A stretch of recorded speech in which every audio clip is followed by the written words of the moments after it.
Welcome back to another episode of We Talk Fit. With Mish and Dean. Cool. Done? Okay. Ready. What? Happy New Year. Happy New Year. Welcome back. And all that comes with it. What are we chatting about? I was thinking about a sort of New Year, people setting goals, getting back into the gym. I've heard a lot this week of people worrying about how much weight they've put on over the Christmas New Year period. Yeah. Foods, getting back into a bit of a routine or accountability and things like that. So I thought we'd have a bit of a chat about that basically. So, a lot of that'll be water weight. You don't put on 10 kilos in 2 weeks. But it's understanding, you drop down pretty quick once you get back into your routine. Yeah. Don't know what you've heard it's this going to week. be different for everyone, obviously, but like the big one that I would say, because like contrary to popular belief, everybody thinks January's like, which it is in some gyms, but like everybody thinks, January, from 1st of January, it's got to be right. This is like New Year's resolutions kicking in, fix what I've broken over the festive period and go forward. But the reality is that January is actually a bit of a shit show still normally, like especially for families that have got kids off school and you might not be quite back to your full work routine yet. And like, so it's still a bit of a grey area. Mm-hmm. So what, like I've tailored to each person's situation as best as possible. But what I've found is like ease your way back into it essentially. Mm-hmm. Right. So like I'll use my own week. I got back from a Christmas trip up north on Monday night. We're now on Thursday. That just shows you how organised this week's been. But what I mean is, instead of going, I must get back into my regular routine, like absolutely nailed on, which yes, in an ideal world, that's what you would do. But if I've got 3 sessions in my program of 60 minutes each, I might have done 45 minutes of each one this week. Mm-hmm. And stop beating yourself up that you're missing one exercise off the end or something like that. Yeah. I'm not saying that's what you do forever. It's your first week back. But it's like, it doesn't have to be. You're going to be, your recovery is going to be a little bit longer if you've had 2 full weeks off. Yeah, it doesn't have to be perfect from the first. Like, if everything lines up and the moons align, cool. But just get back in and do something, really. Yeah. It could be 3 half-hour sessions. And it's like, just because it's, I mean, I don't know what you think, but just because it's New Year, fucking New Year, new me, just because it's New Year, like there's still the same messages that we always talk about are just the same. It's exactly so like we've never said it has to be perfect every single time. Go right, this week I can get in 3 sessions at 30 minutes each, or I know that I've eaten, I don't know, I've been having 4 beers every other day for a week and a half. Okay, so have 4 beers once a week, then start cutting down the 4 beers. And like, do you get what I mean? It doesn't have to be like a blanket. Perfect. Yeah. That's like when we talk about habits, when you're implementing your habits, you implement one, get that, then the next one, get that, then the next one. It's the same when you get back in after a New Year break or whatever. You want to be coming back in, go, right, this week I know that I'm still hectic, I still got kids off school, still got dinners or lunches or breakfasts or whatever that I'm going out for, catching up with family, got events here or whatever. It's still January, it's still busy. Cool, I want to get in once this week. Next week, starting to slow down, or I have got less events on, you get in two times. Yeah, when you start building again. Yeah, you start building it up again. It doesn't have to be perfect. And the same goes for food. If you had all your Christmas meals and everything, or New Year's or whatever, still enjoy those events. Still be glad that you've had those events and you've had that food and you've had that time with family. And just slowly get back into a bit of a routine with it. It doesn't have to be 100%. Yeah. Perfect. You can also go, right, okay, I've done this, and we knew that we were going to be more relaxed with food and training and stuff. Let's say the end of December and into January. you can set some lofty goals if you want of clean nutrition and maybe some performance related goals in your training and stuff like that. But know that if you set them here and you're 90% there, that's going to get you really Still good results. really As long as you're good. doing that Still consistently. really good, yeah. That's also like another slight way of looking at it is like, because obviously in our household, for instance, we've gone, okay, this is what we're going to do nutrition wise for the next couple of months. Probably leaning more back towards the carnivore diet again for a while. Mhm. But I'm not doing that as in like strict to the letter of the law. I'm just using it as a bit of a guide, knowing that if I'm 80 or 90% there with it, it's going to be really good without losing the bit of flexibility that I like in my life at the minute. You know, I'm not getting on stage. I'm not competing in any specific weight class of any event or anything. I just want to be like we've always said, like a fit, functional, strong dad. Yeah. So, yeah, I think that boring message that I keep whinging about, like instead of chasing perfection, like chase the consistency and you'd be surprised what comes with it. Yeah, absolutely. Absolutely. Yeah. And it's also not beating yourself up over this period too. So a little bit on feeling less strong or feeling like you've put on 5 kilo or feel like, whatever. I've been back in Perth, well, since Monday really, this week, and my weight's already back down to where my maintenance was.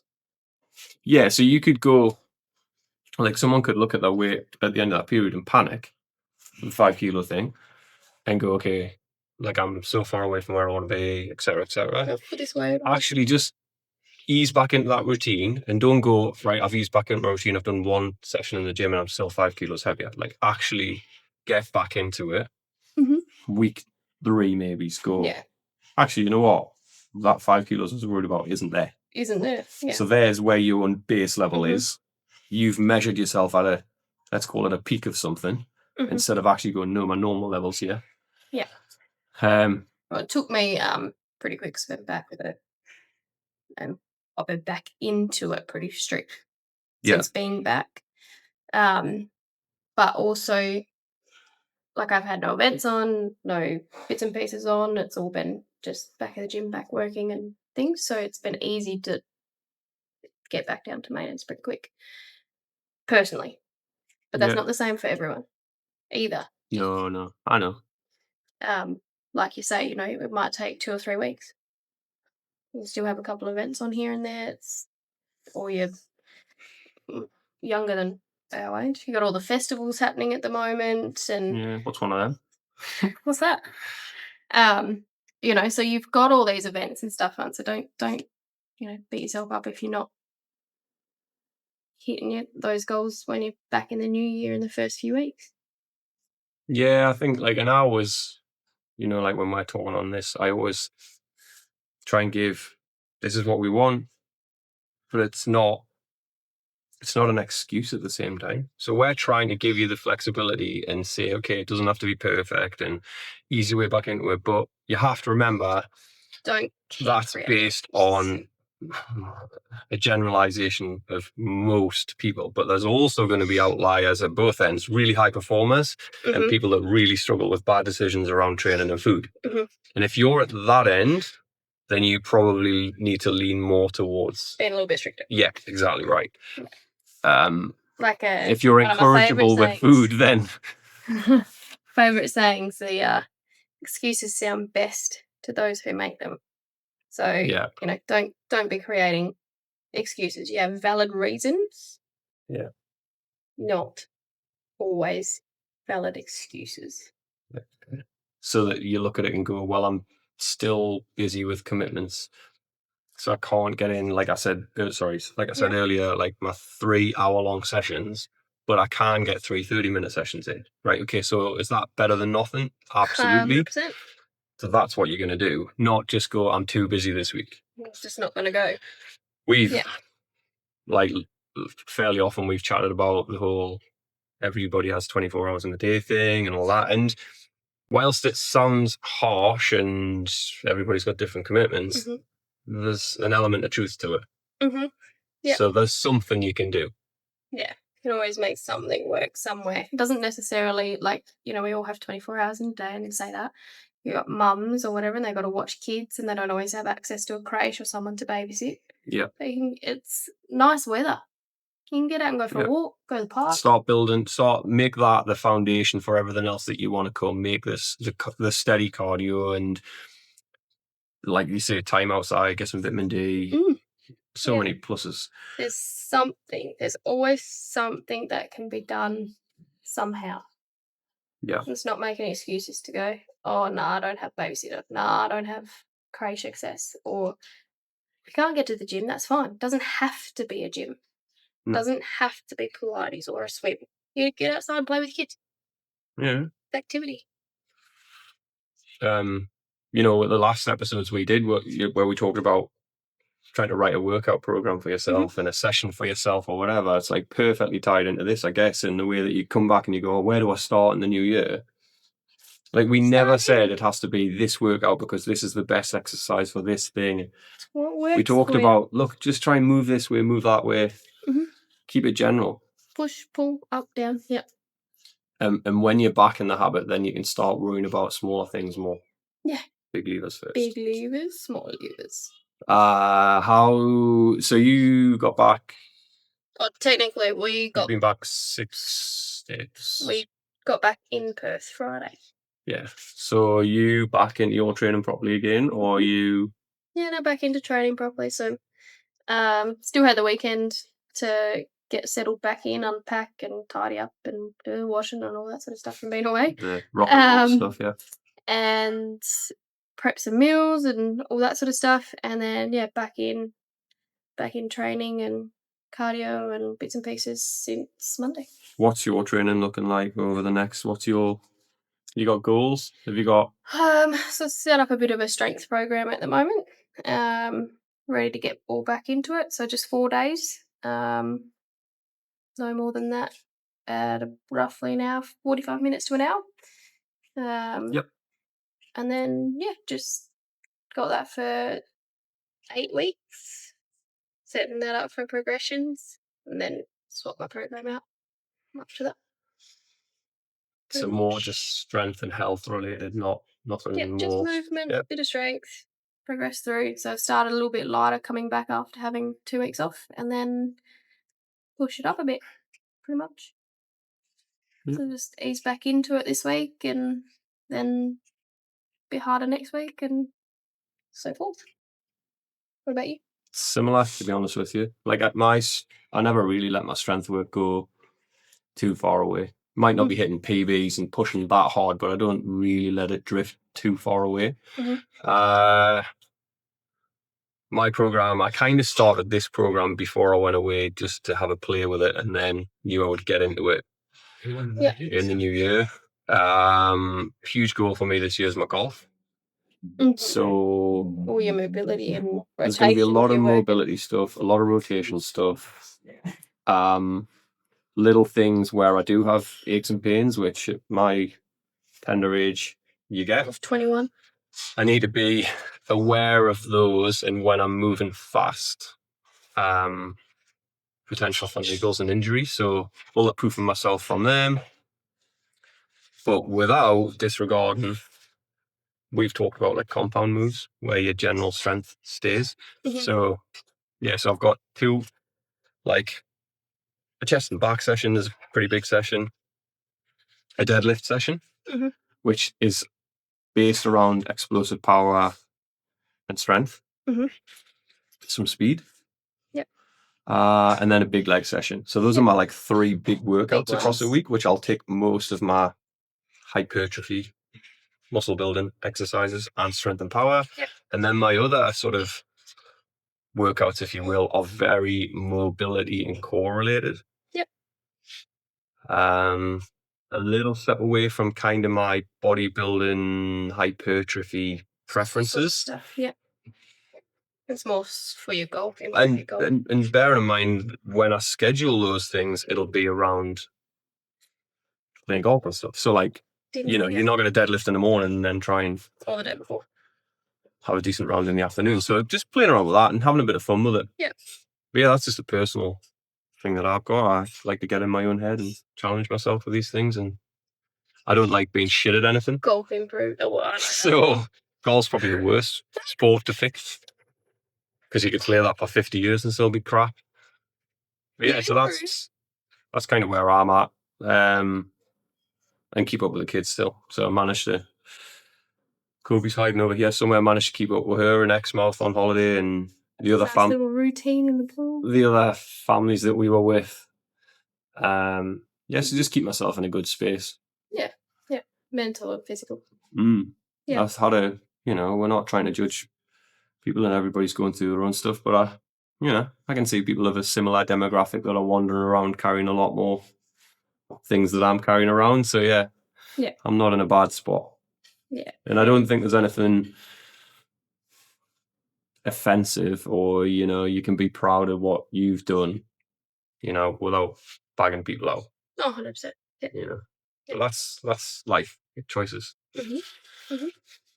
Excuses or results, I guess, would be the cliche. Always excuses or results. The cliche thing. Yeah, that's the one on the wall.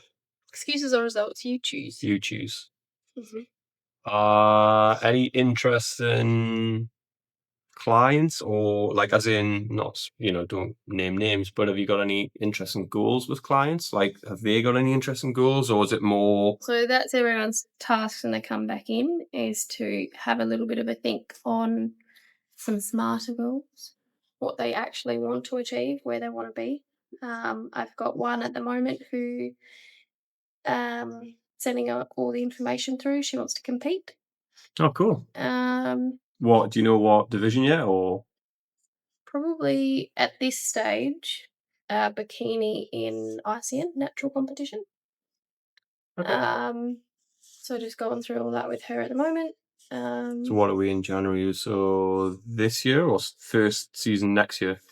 Possibly next year. At this You never stage. know, like. Yeah, so it depends on how we go, where we get to.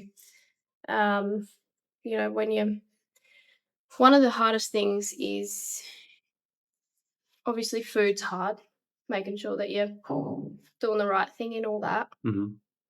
But it's also the intensity of your training. Yeah. So if you can keep your intensity every single training session when you're trying to build, then you'll be okay. But if you're being a bit lazy here or there, or you're not pushing yourself, that can be the hardest thing, to be able to come into the gym, train hard, keep your intensity up high, and almost bury yourself pretty much every single training session you come in and step foot in the gym. That's one of the hardest things, is training hard enough. Yeah, I mean, we're obviously a little bit fortunate in the sense that obviously our knowledge base helps us make the decisions we make around exercise selection and intensity of which ones at which times and stuff. And when we're not, we've talked about easing our way back in. I was in a hurry this morning when I did my session, which is never a great way of doing it, but it's better than not doing it. Yeah. So I was always going to squeeze my session. So I supersetted a few things. I substituted a couple of exercises.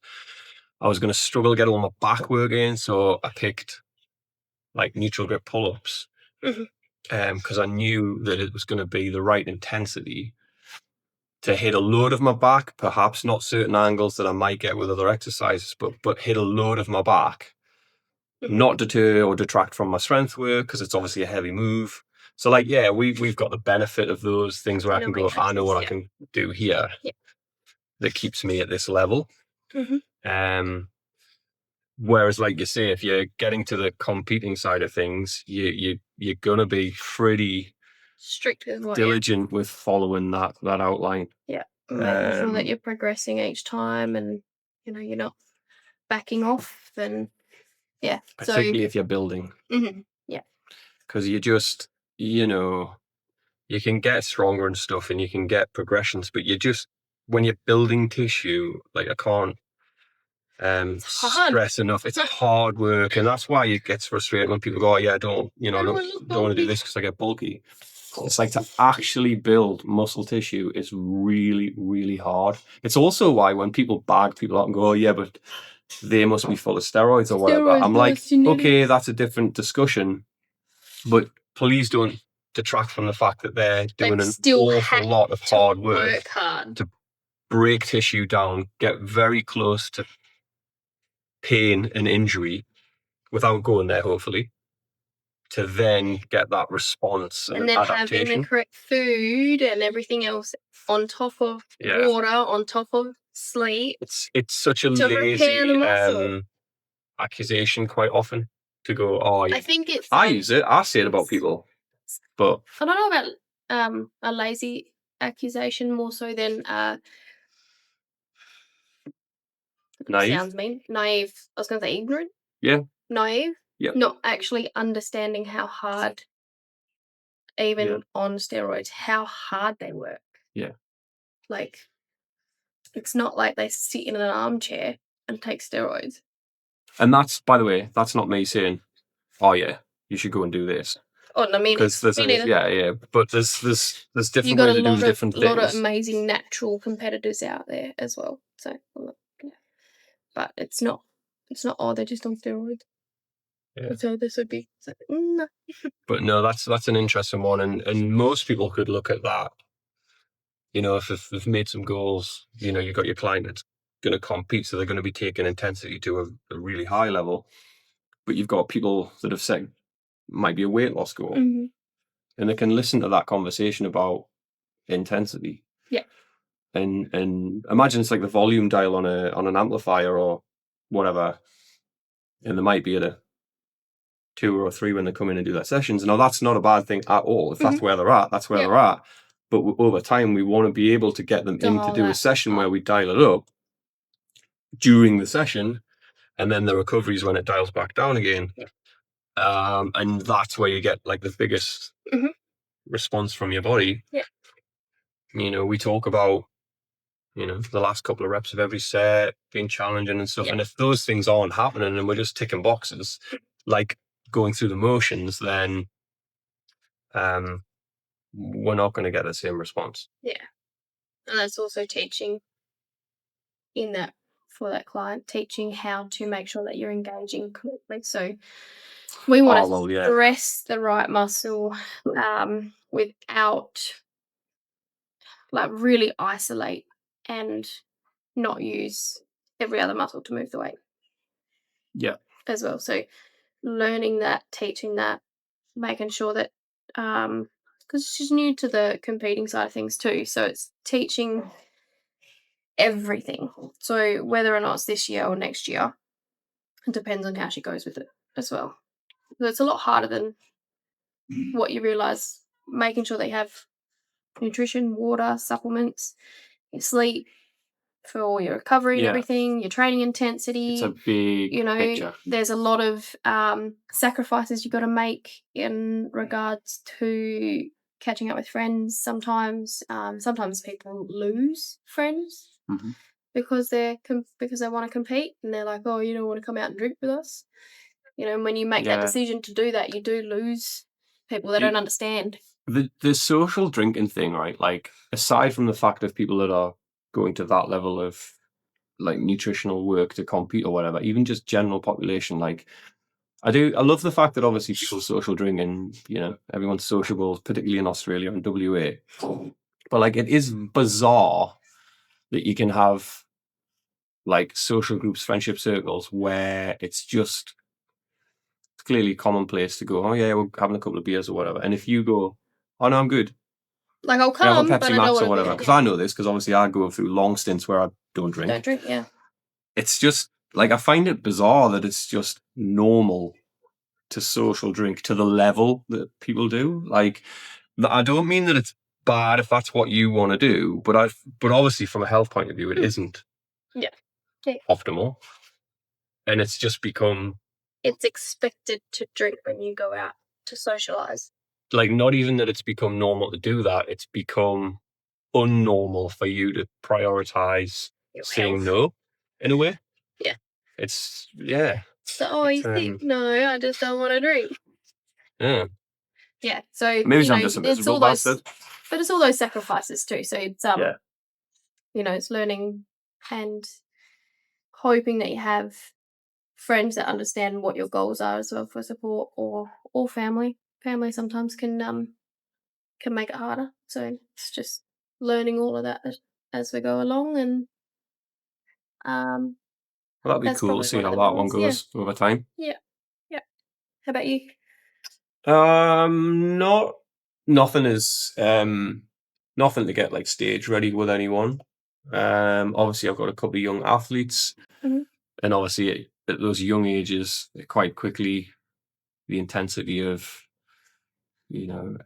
season-based activities it gets much bigger. So obviously the training that we have to do to get them ready for that.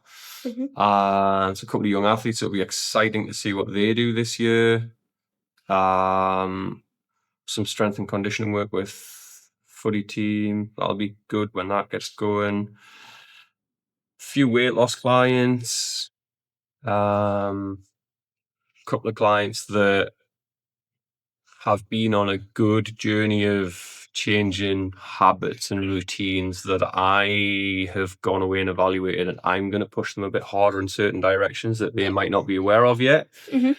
And that's the fortunate position I'm in with some of my clients that, well, most of my clients, I want the results more than they do, but I can like be a bit more, right, okay, this is where we're going. And they trust me enough to let me help steer that ship a bit. Yeah. So lots of different Yeah. directions. A couple of good business goals that I want to try and work towards this year, which I might talk about when I know exactly, when I underline exactly what I want to do with it. Mhm. From the gym stuff's one thing, and then obviously I've got my coaching as another side. So set goals. Tuned for that next episode. Absolutely, yeah. And then obviously, this is more of a local level, but we've got you more available within these 4 walls now, which is obviously wicked. Yeah. From me just having you around here, but obviously from a business point of view, it's absolutely magic having someone of your level available for our member base More. and your clientele and stuff. It's wicked. We're very fortunate. Yeah. So that's pretty cool. Easy. That's the last time I blow smoke up your ass though, so don't get used to it. Was there anything else you wanted to cover, or we're going to kind of leave it as a short and sweet one? And Yeah, short and sweet for the first one back, and then look out. Cool. Thank you, mate. Easy, thank you. Dunsky.